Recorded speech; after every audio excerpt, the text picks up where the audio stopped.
জামাতকে ভোট দেওয়ার সাথে ইমান এবং আমলের কোনো সম্পর্ক নাই তারা বলেছেন।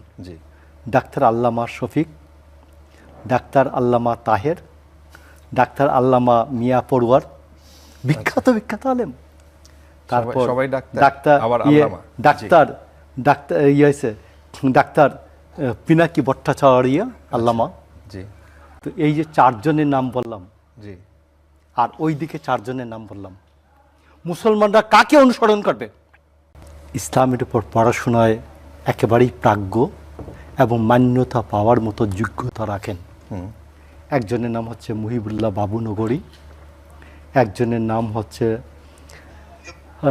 বাইতুল মুকামের খতিব মুফতি আল্লামা আব্দুল মালেক, নুরুল ইসলাম অলিপুরি, ডক্টর এনায়েতুল্লাহ আব্বাসী।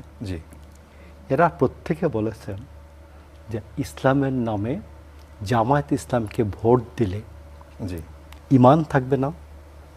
জামায়াত ইসলামকে ভোট দেওয়ার সাথে ইমান এবং আমলের কোনো পার্থক্য নাই, সম্পর্ক নাই। জামাতকে ভোট দেওয়ার সাথে ইমান এবং আমলের কোনো সম্পর্ক নাই তারা বলেছেন। এখন আসেন, এদেরকে যারা প্রতিদ্বন্দ্বিতা করে বক্তব্য রাখছেন, ডাক্তার আল্লামা শফিক, ডাক্তার আল্লামা তাহের, ডাক্তার আল্লামা মিয়া পড়ুয়ার, বিখ্যাত বিখ্যাত আলেম। তারপর ডাক্তার পিনাকি ভট্টাচার্য আল্লামা। তো এই যে চারজনের নাম বললাম, আর ওইদিকে চারজনের নাম বললাম, মুসলমানরা কাকে অনুসরণ করবে? মহিবুল্লাহ বাবুনগরীকে অনুসরণ করবে, নাকি আব্দুল মালিক সাহেবকে অনুসরণ করবে, নুরুল ইসলাম অলিপুরিকে অনুসরণ করবে, না এনায়েতুল্লাহ আব্বাসকে অনুসরণ করবে? প্রশ্ন ক্লিয়ার।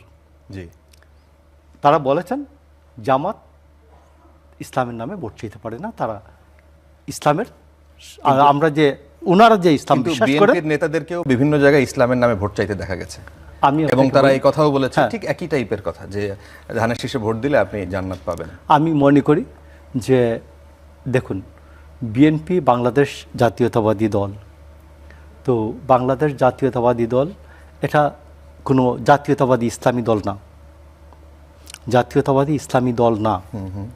তবে বিএনপি এইটুকুন করেছে, ইসলামের কথা না বলে যা করেছে, জিয়াউর রহমান প্রক্লেমেশনের মাধ্যমে জিয়াউর রহমান দুটো কাজ করেছেন। একটা হচ্ছে প্রিয়েম্বলের উপরে বিসমিল্লাহির রহমানির রহিম সংযুক্ত করে দিয়েছেন, আর রাষ্ট্র পরিচালনার যে 4টি মূলনীতি, সেখানে 4 নম্বর মূলনীতির মধ্যে তিনি বলেছেন আল্লাহর উপর অবিচল আস্থা এবং পূর্ণ বিশ্বাস, এটা যুক্ত করেছেন।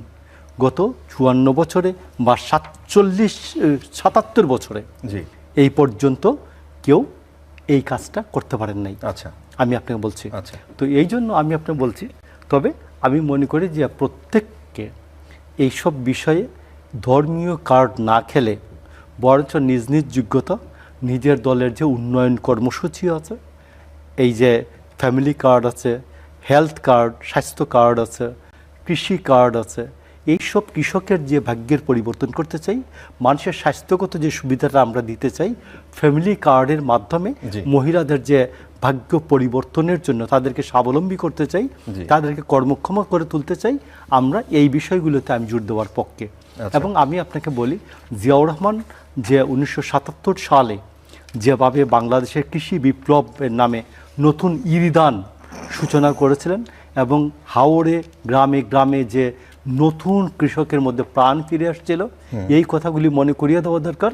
এবং আপনি মনে করেন মাত্র 60,000 কোটি টাকা 91 সালে বাজেট ছিল। জিয়াউর রহমান দেশনেত্রী বেগম খালেদা জিয়া ক্ষমতায় আসার পরে 5,000 টাকা পর্যন্ত কৃষি ঋণ সুদে আসলে মাফ করে দিলেন। এতে রাষ্ট্রকে ভর্তুকি দিতে হয়েছে 20,000 কোটি টাকা, এবং 20,000 কোটি টাকা মানুষের বিফলে যায় নাই, এবং কৃষকদের মধ্যে নতুন প্রাণের সঞ্চার হয়। আমি মনে করি আমার যেহেতু পজিটিভ অনেক কথা বলার আছে, পৃথিবীর উপরের অনেক কথা বলার আছে, আমি কবরের যে ব্যবসাটা আছে, স্বর্গে যাওয়ার ব্যবসা, জান্নাতে যাওয়ার ব্যবসা, যেটা মাটির নিচ থেকে শুরু হয়, এই ব্যবসাটা প্রত্যেককে বলবো যে ভাই আপনি মিথ্যা কথা বললেন না, আপনার স্ব ধর্ম অনুযায়ী আপনি চুরি করবেন না, আপনার স্ব ধর্ম অনুযায়ী জান্নাতে যাওয়ার ব্যবস্থাটা করেন, স্বর্গে যাওয়ার ব্যবস্থাটা করেন, আর পৃথিবীতে কাউকে ঠকাইয়েন না, মিথ্যা কথাটা বললেন না। স্রেফ দুইটা কথা হইলে আমি মনে করি যে বিএনপির সাথে কেউ কোনো প্রতিদ্বন্দ্বিতায় দাঁড়াতে পারবে না।